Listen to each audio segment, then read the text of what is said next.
Hi everybody and welcome to my home kitchen. Today I'm going to show you a recipe that is really versatile. You can use any meat in there you want. You don't even have to use meat, but you have to use one key ingredient. You have to use Cobram estate extra virgin olive oil. It's my Harissa tagine with chicken.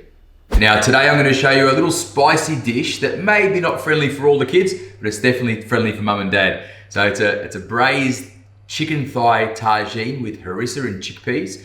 You can serve it with whatever you want. I mean, you can serve it with a bowl of rice, a bowl of couscous, a salad or some veggies. I'm gonna show you how to make the base and the rest of it's up to you. So the only thing I need to do here before I jump over to the stove is grab some of these coriander roots. And I just want to show you this bit.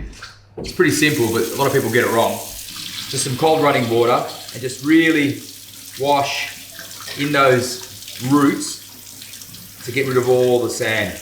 Because you can smell that straight away. This bit people throw away all the time. But this is the bit with the most flavour. The leaves are great and they're good for at the end of the dish to bring some freshness. But if you want that really nice punch of flavour through the sauce, through the dish, this is where it comes from. Okay, let's go over to the stove. Now I'm going to show you how to make this quick and easy harissa paste. You can make it in advance, you can have it in the fridge. I use it as a bit of a staple if I'm ever needing something with a quick bit of punch and I can't be bothered going mixing a heap of spices or getting a paste, or you could find a really good harissa paste from your store and you could probably just use that anyway. But to make this one, pretty straightforward. Thermomix or food processor, whatever you have. Roasted capsicums, you can do it yourself, you can get them in a tin, whatever's easy for you. A couple of those, half an onion, a few cloves of garlic, put as many as you want depending on how spicy you like it. Some preserved lemon. I've got the skin there, but you can put the whole thing, put the guts and all, not a big deal. Coriander roots. And some tomato paste. And of course, to bring it all together and help bring that fruitiness and the freshness, we've got a good hit of olive oil. And some salt. That's enough. Now we're going to give that a good whiz up. That's going to be the base of our harissa.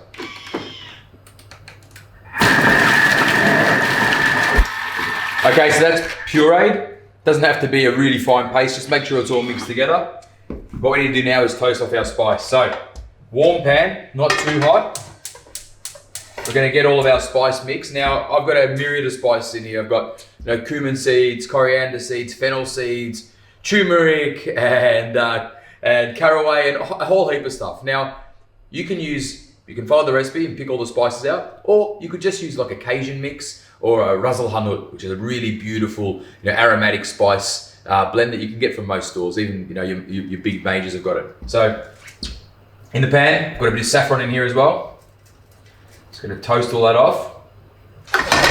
Straight away, I can start to smell the spice, and you want to move that around, make sure it doesn't burn. I'm going to give that a little bit of my favourite red Aleppo pepper.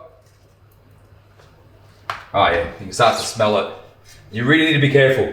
Toasted spice is nice, burnt spice isn't. Okay, you can smell that aroma of the spice. It's already filled the home. The kids upstairs are probably going to wonder what the hell I'm doing. But just take all of it out. And you want a mix of ground spices and whole seeds. Because what that does is it gives you something interesting to chew on when you're biting through the dish a bit later. You got that like crunch of cumin seed or fennel seeds, really tasty. All right, so in the same pan, good whack of Cobram estate. Okay, let's give the pan a bit of a swizz. And now we're going to get the base of that harissa paste.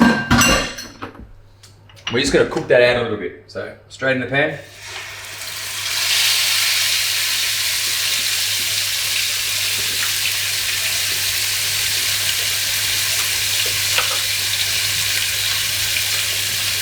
Okay, beautiful. Look at that. So all the flavours we want in there. There's tomato, that tomato paste is going to help thicken up. That roast capsicum, which is nice and sweet. Onions, garlic, preserved lemon, coriander roots. Really beautiful flavours. And you can see the oil starting to separate in there and get through all the tomatoes and everything and really bring out the flavour. That's what you're looking for. You want to just let that cook for a little bit and almost split. You want to see the oil start to move through everything that's pureed in there. You start to smell all that sweetness. To be honest, all I can smell is that toasted spice. It's really beautiful.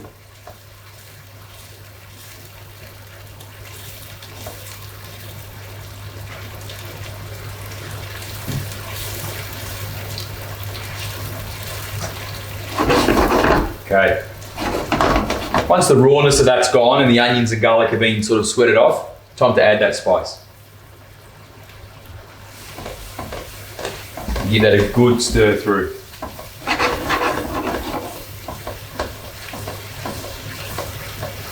And we're almost there. Okay. Now, once all the spice is through, we're going to add our chickpeas. Now, these are just tin chickpeas. Not a problem for something like this. It's braised, it's easy. Or you could go to all the trouble if you wanted to soak them and then boil them. Generally with hummus, you want to do that because you want that whole process and you want that cooking liquor to puree the hummus with, the cooking liquor of the chickpeas. But something like this, look, you're at home. I won't tell anyone if you don't.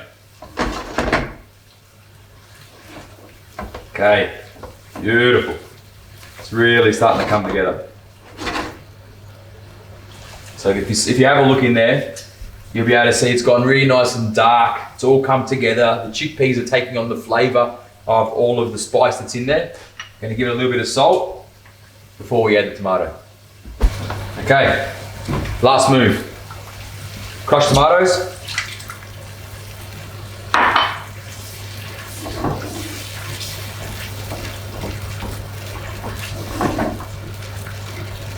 And chicken thighs. Now these chicken thighs I've taken the skin off, bone's still in there. I think it's important. It helps keep the chicken together. I think you get so much flavour from the bone as well.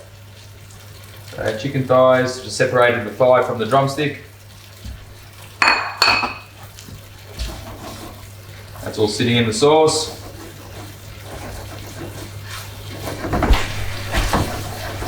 Just going to put a cup of water in there. So there's some moisture to cook that chicken. Lid on, low heat, stirring every 5 minutes for about 20 minutes, and that will be done. Okay, time to plate it all up. So, chicken's nice and tender, served on the bone. You can serve this any way you want. Big plate, middle of the table, or you could plate it up for one, which is what I might do now. So, some of the sauce, in the bottom of the pan, which is the best bit. And really, it's not a hard dish to make. Freezes really well. This is a great dish for like next week or to have in the back of the freezer when you're running late from work, or something that you could easily take to work, warm up at work and get everybody else jealous when we're allowed back to work, that is. All right, piece of thigh and a drumstick. I've always liked the drumstick.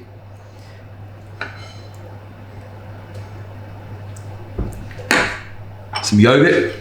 Now I've just let this yogurt down a little bit with water, just so I can drizzle it over the top.